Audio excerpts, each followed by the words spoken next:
So we've spoken a lot about the antitrust lawsuit going on right now between NASCAR and two of its teams, 23XI Racing and Front Row Motorsports. This is very much the story of the off-season right now in NASCAR, and it's going to rumble on for quite some time.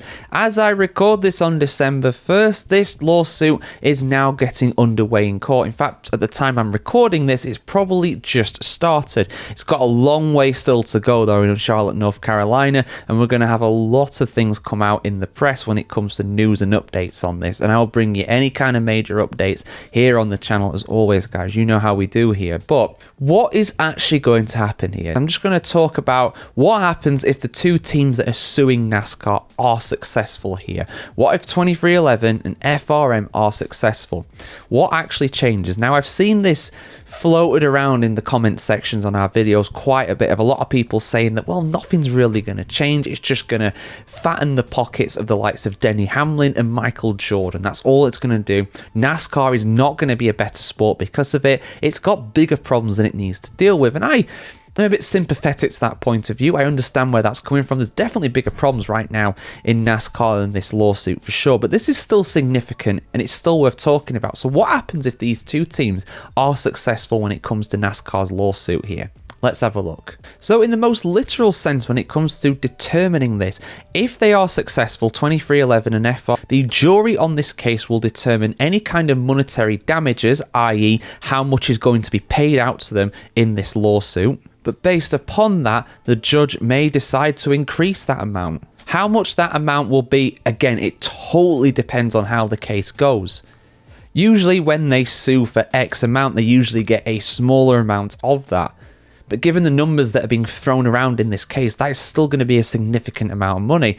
Except maybe not to Michael Jordan, of course, who said that he's lost more in a casino in a single night, which, if that's true, my man might have a bit of a gambling problem, but hey, he can afford it. He's the richest athlete, past or present, in the world. The man's literally a billionaire, so I believe him, to be honest. I think he's probably telling the truth there. Now, in terms of paying that amount, NASCAR will have to pay that, maybe not only in terms of monetary amounts, but also in assets. Now, NASCAR has a lot of assets, and their biggest assets are probably the circuits. They actually own most of the tracks that NASCAR races around. So NASCAR might be ordered to pay that, and something they could use to pay it would be some of the tracks, which on the surface of it, you might hear that and think, oh, how can they sell the tracks to the teams? Well, I don't think they'd be allowed to do that. Can you imagine if NASCAR went to, I don't know, Charlotte? Let's just say that they'd have to sell something like Charlotte to be able to get the money for this.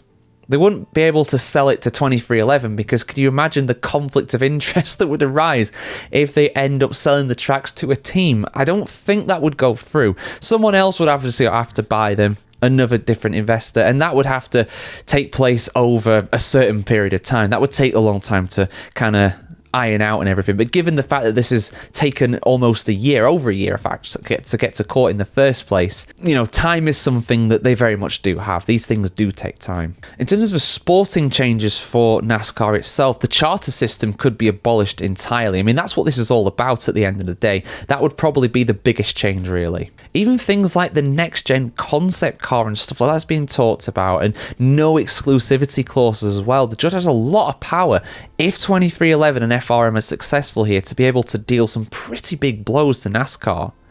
And that's why a lot of people are saying, well, what's NASCAR going to look like? Is it actually going to be better for this? And when you think about the damage that could be done to the sport itself, it could really cease to exist in the form it currently is, which some people might think, yeah, that's great, we want NASCAR to change, but maybe not like this. We don't want it to be in a financially unhealthy position. In terms of something that might not be ordered, what would probably happen, I think the executives at NASCAR would probably resign from their positions. I mean, they're already in a lot of trouble. I've already spoken about this. I mean, of course, the Richard Childress messages have come out, you know, where they basically call him a redneck and an idiot and stupid. All things that are a pretty bad look for the NASCAR board. If they lose this case, I think they may well have to resign. They will have lost not only in a literal court of law, but also in the court of public opinion as well. I don't think there'd be much sympathy for them remaining. Indeed, I don't think there's much sympathy anyway, but whatever little there would be gone at that point. But even if FRM and 23XI win this case,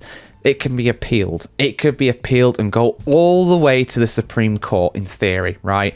And anybody who knows anything about lawsuits in America knows how long these things can take. NASCAR will not take this lying down. NASCAR obviously is not as flush for cash as it used to be, but it very much does have enough money to defend itself to the very end if it wants to do that. Of course, the losses and the damages for that would be greater, but they are, of course, able to do that if they wish. They are able to make it as difficult as possible. So it could go all the way to the Supreme Court, it could go all the way to the Court of Appeals, it could go really, really far. So this could rumble on for years. This could take 2-3 years at least to sort out. So I'm not expecting anything too significant to happen, at least in the immediate term, but in the longer term, we'll obviously get a verdict, but even then, it's not a final verdict. These things can be appealed to death. That is justice. Thinking cynically, that is what justice is to a lot of people. But get your thoughts in the comments below on this one, guys. I want to hear what you have to say. Would NASCAR be a better sport if 23XI and FRM are successful in this lawsuit?